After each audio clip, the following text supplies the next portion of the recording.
Doesn't look like we have any guests today. So, on my script here. Welcome to the Philadelphia Commission on Human Relations public session for February 19, 2021. We can start with the agenda. On the agenda with the approval of minutes. Were there any corrections? They were made and they should be incorporated. Okay, thank you. I'm sorry, one additional, I think I'm listed as a reader for January, which was not correct. I was not a reader. Okay, I'll make that adjustment. Thank you. Thank you. Any other corrections? Okay, can we have a motion to accept the minutes with the updates? So moved. Thank you, Commissioner Albert, for the second. All in favor? Thank you. Minutes will be recorded and submitted into the record.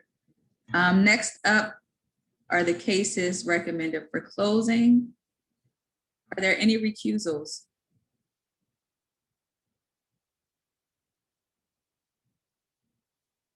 Okay, it looks like no recusals have been noted. The cases recommended for closing for the month of February 2021 are as follows.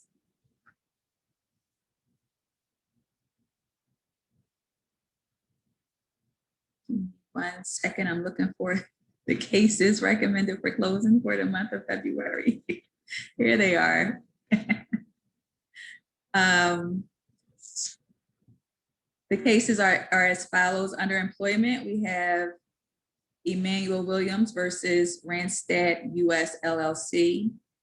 Elise Wade versus Sugar House HSP Gaming LP, doing business as Rivers Casino, Philadelphia, formerly known as Sugar House Casino. Alexis Hargrove versus On-Site Marketing Incorporated. Khalil Tranham versus AMA Andorra LLC, doing business as McDonald's. Angelia Valesquez versus Affordable Housing Centers of Pennsylvania. Raquel Matterson versus Hairbuzz Incorporated. Linda Gaffney versus Associated Services for the Blind and Visually Impaired. Under housing, we have Letitia Jemison versus Cityworth Properties LLC.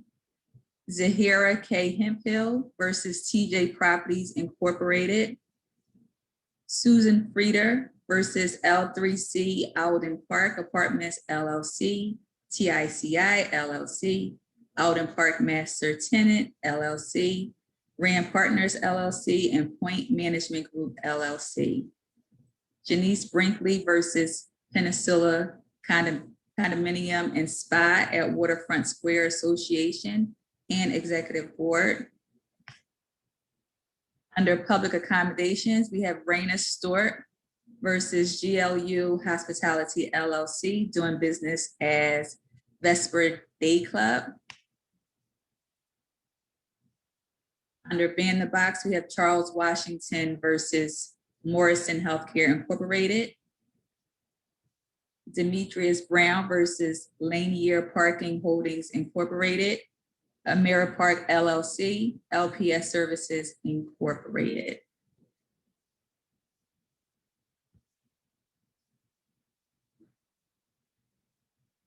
Can I have a motion to accept the cases?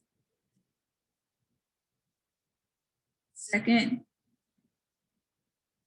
I saw Commissioner Albert make the motion. Has anyone second? I'm sorry. Second. Thank you, Commissioner Baraka. All in favor? Aye. Thank you. Cases for the month of February have been accepted. And now I can turn the meeting over to our Executive Director, Randy. Hi, Randy. Good morning, everyone. Hi. Let's see. This month's change date on executive director's report. It covers from activity from January 15th to yesterday. So first up, I have in legislation is bill number 200541. That's the boards and commissions public deliberations. It was signed on December 10th, 2020, and actually goes into effect this month. The legislation pairs with the PA Sunshine Act or Open Meetings Law to ensure public meetings are announced and made accessible after the meeting. That is posting records, minutes, or transcripts of the public meeting. One thing to note that the Sunshine Act applies to boards and commissions deliberating on official actions, such as establishing policy, making decisions on agency business, making recommendations pursuant to a statute, or voting on a motion. While the city works to establish these guidelines, I thought that we do have things in place that we could discuss this. So I don't know. Commissioner Thomas, I don't know if you wanted to sort of open the floor for this.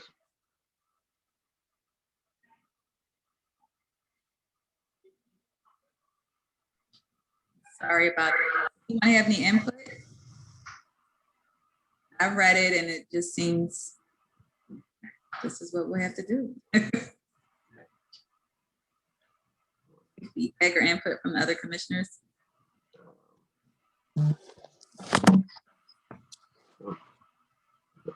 So, okay. So I guess what we'll do is we'll explore on our end the options that would make what we can do at the moment.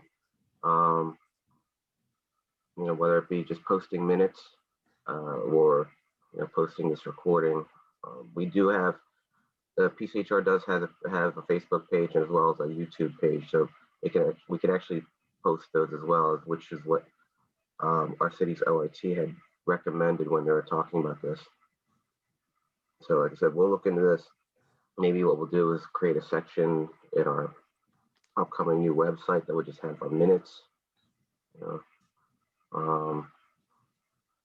But yeah, I think starting like with this month's, like if we could try to, hopefully, I think we have like 30 days. I can't remember, but I think the law basically gives us 30 days to do this. Okay. So with that said, probably moving forward, we'll be doing this. Okay. Where do we store these recordings? Good question.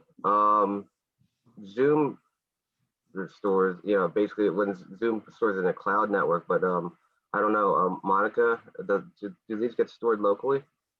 We've just been keeping a recording on the P drive at work. Okay. So in other words, our work machines, our network and city they get stored there. So according to the legislation, I guess the easiest way is to just put it on our website or something. Just Yeah. to the website, the link for this recording to the website.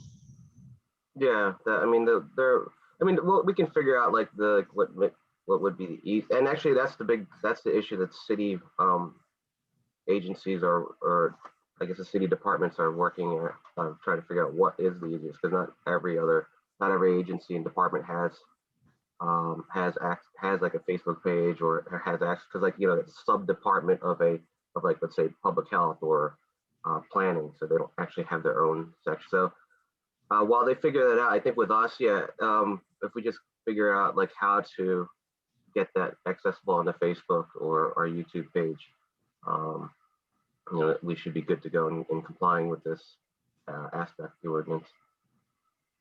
But once again, reading through it, like this applies only to these public sessions or anytime if we do like anytime we're doing something public with respect to maybe if we do like a town hall hearing or something like that. Obviously, if we didn't pass those things, we'd need to have some kind of record of and make sure that it's accessible to the public. Right? Okay. Any questions? All right. Just again, we've continued to work with, excuse me, law department to discuss the developments of regulations regarding the enforcement of the residential and wholesale buyers. So just stay tuned for that. With respect to prevention and education work we've been doing, Abigail Sue, she organized and hosted a dialogue session entitled "A Dialogue Between Chinese Parents and Second Generation Chinese Americans from Masterton High School." Both Tierra Thompson and David Oliver from are working on and will be presenting as part of a domestic violence awareness workshop in the 19th district this Saturday.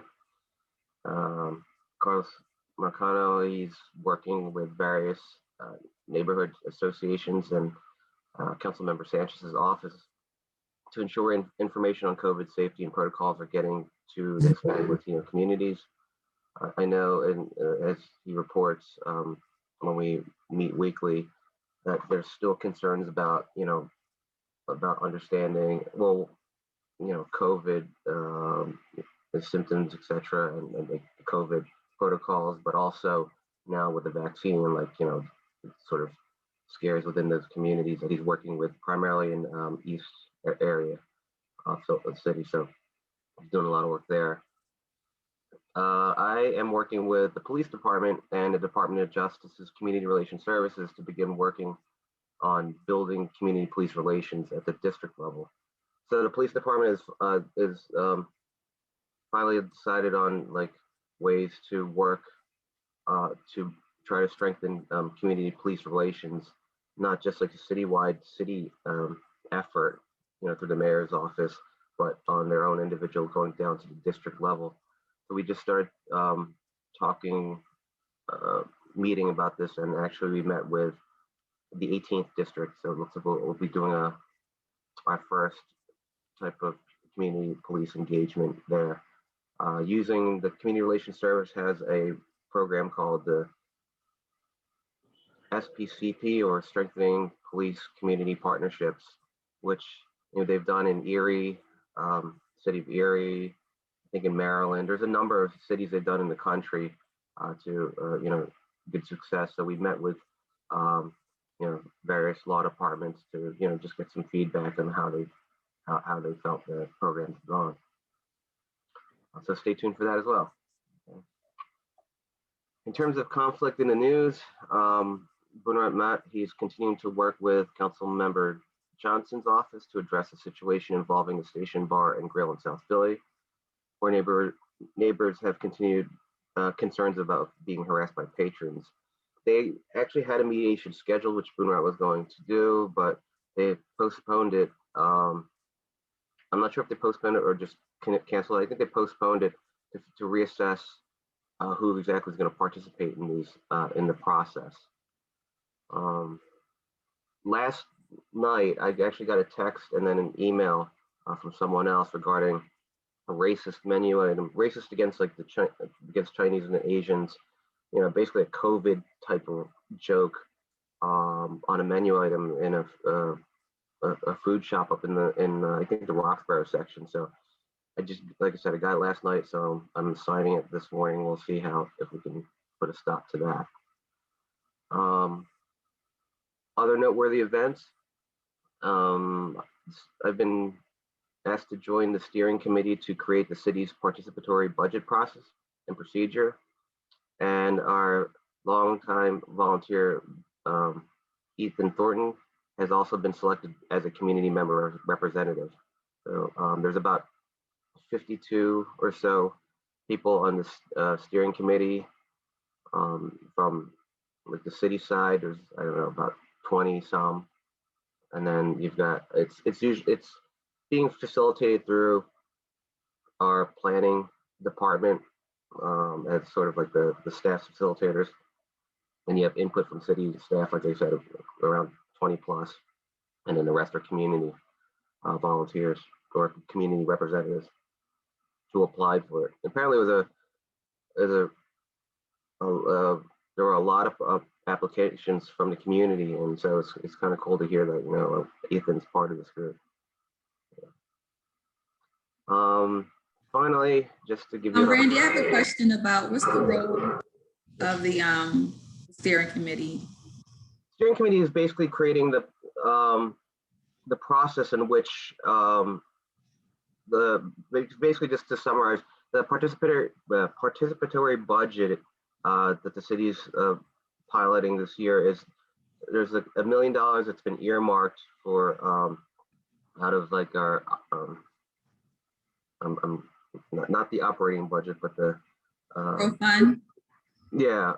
So basically, so the steering committee's role is basically to develop like how it's going to actually like the process would work in terms of like how how projects would be selected or even like proposed to how they would be voted on by the residents of Philadelphia. So that's really the job of the steering committee. We're still in the learning stage. So earlier this week we had a meeting on understanding, like basically a workshop on terms of, or not understanding, but articulating what are the goals we'd like to, that we feel should be met when for the participatory budgeting, or PB as they call it, for Philadelphia. Like, for example, like other goal is what do we want to make sure we're like hitting, like equity, or like, and what kind of equity are we talking, like ensuring, like for example, are we talking about communities of color, ethnicity, like make sure they're all hit, especially ones that are underserved, or are we talking geographic? So there's things that like we're the groups have been talking about and basically putting together a list, and the main facilitators, I guess they'll start looking at it, and then start forming, like, I guess, procedures and such on how this is going to work out. So like like it's all, like I said, on the beginning. I don't know, like once that part's done, like I don't know how, like if it would be like people submitting ideas, or it's all that's the stuff that we're going to be creating, like that, like how we're actually going to get this kind of feedback from beginning to end from the community. Yeah. That's great. Yeah. Okay. All right, and finally, just in terms of hate and bias instances that were tracked for January, we only had one incident reported to us,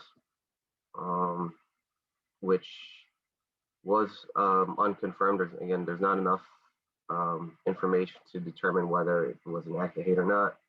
And so cumulatively, it brings our cumulative number since the inception in November 2016 to 390, with 229 confirmed, 136 unconfirmed, and 25 not hate related. Okay. And that's the report.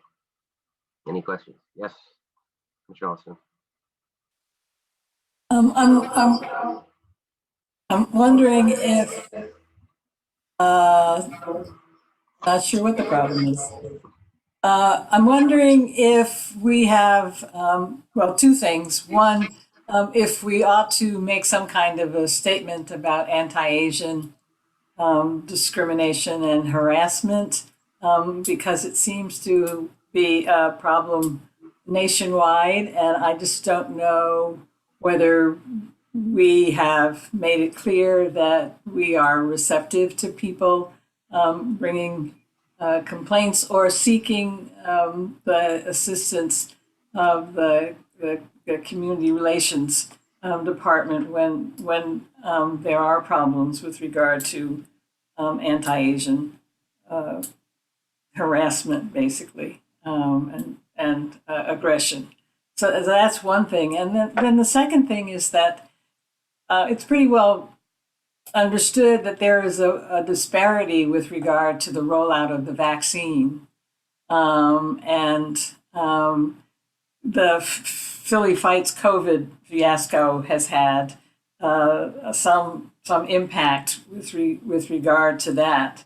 And I'm wondering if the laws with regard to language obligations, recognizing the diversity of languages that are spoken by Philadelphians and the need to have outreach according to language minorities, according to ethnic minorities, whether those laws or obligations are being honored, and whether there's anything that the commission can do with regard to facilitating dialogue at the community level that would be helpful in terms of getting more vaccines to underserved and underrepresented communities. Good, good question. Going back to your first point, yeah, you're right. That nationally, especially in the West Coast, New York, there seems to be a real dramatic increase in terms of violent acts of hate against the Asian communities, and it seems like the more communities, at least more awareness is brought to it. I don't know if it's just being reported more or that it's just that the acts are increasing. So I wouldn't, I wouldn't mind, if you choose to, like for PCHR to issue a statement on that. I want to second Regina's suggestion. I think she makes the excellent point that many in the Asian community may not realize that the commission has a vehicle for addressing some of these concerns. And I'm glad we haven't heard about too many incidents in Philadelphia. But yeah, certainly the news has been full of this, and it sounds to me like it makes a lot of sense for us to issue a commission statement about it, and just making it clear how you can access the resources of either the community relations or the enforcement.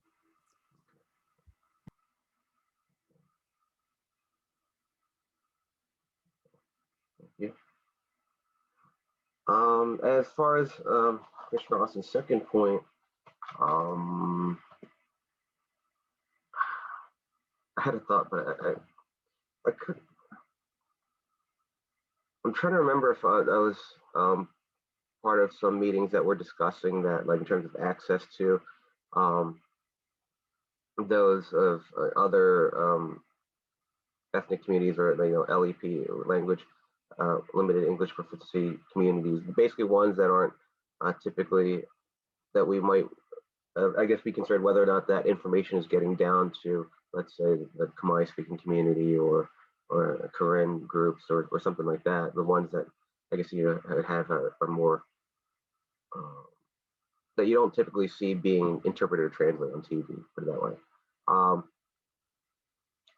Let me look into that to see if there's any efforts being done.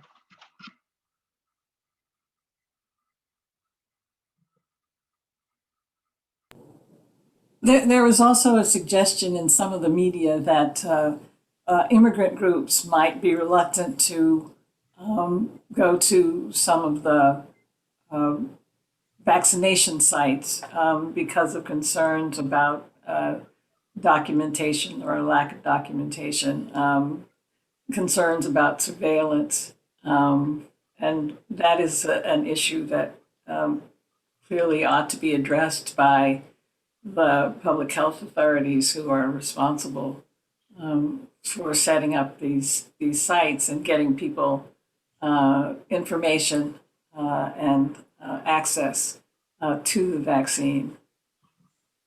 Yeah, I do remember. I think it was last week's. Like the city, the mayor, and public health. They do now. They publish or not publish. They do once a week where it's you can actually watch their media press conference. And I think it was last week someone did ask that question in terms of that concern that you just brought up, immigrants being afraid to access sites for either even from testing to vaccination. And I believe it was Dr. Farley who, basically said that with this about city services, obviously, like, all they do is just need proof of residency, just like with any other service here in the city. They're not asking for any paperwork, anything else, but, obviously, if you're in Philadelphia trying to get vaccinations, and you need to prove you live here.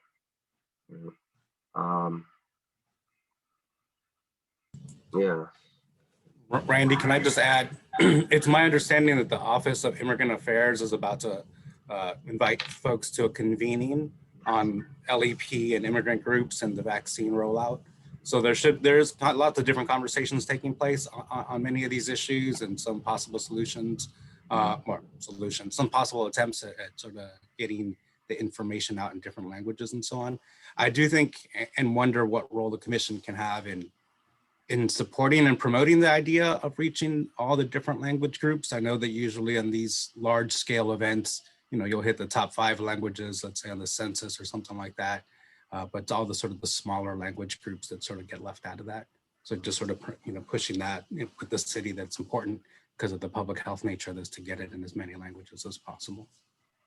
Sure, and that's what I think. What you just remind me of. I think that's what I heard about about OIA's involvement in having their media convening. I mean, the very first thing I could do is reach out to them and they're pretty well connected also with the smaller language communities. But I could reach out to them to see what their plan is with respect to reaching, like I said, the smaller groups. It's kind of fortunate too that they sort of realigned these the ethnic commissions. So like their city liaison is actually in OIA as well. So she has a direct connect, with the representatives through those agencies, or through those commissions. So I think that might be helpful as well in terms of, getting to like the ones, like for example, I believe she's still on. Someone from the Lao community is on like the mayor's commission, and that's it's a strong community, but a very small community in Philadelphia. And I think the channels like that are helpful in terms of disseminating. But she's also very active within the community. But yeah, so let me reach out to them first, and then we'll see what we can do from our end, just so, like, filling in those gaps. In the back of the day, pre-COVID, it was a little easier. We could, basically do the same thing, and then let's just go out to those community groups. But accessibility is kind of the issue in this sort of virtual world with many of those communities. So. Here.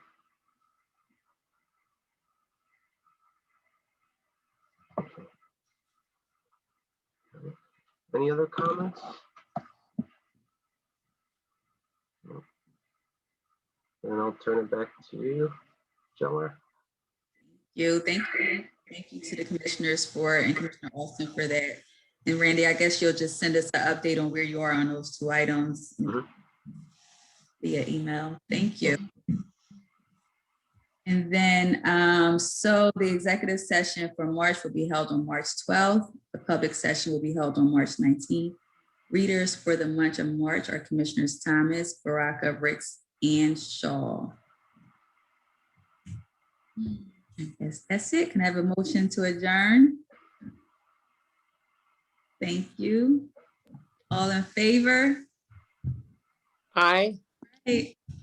It was great seeing everybody. Thank you for the great report, Randy, and have a great weekend. Take care, everyone.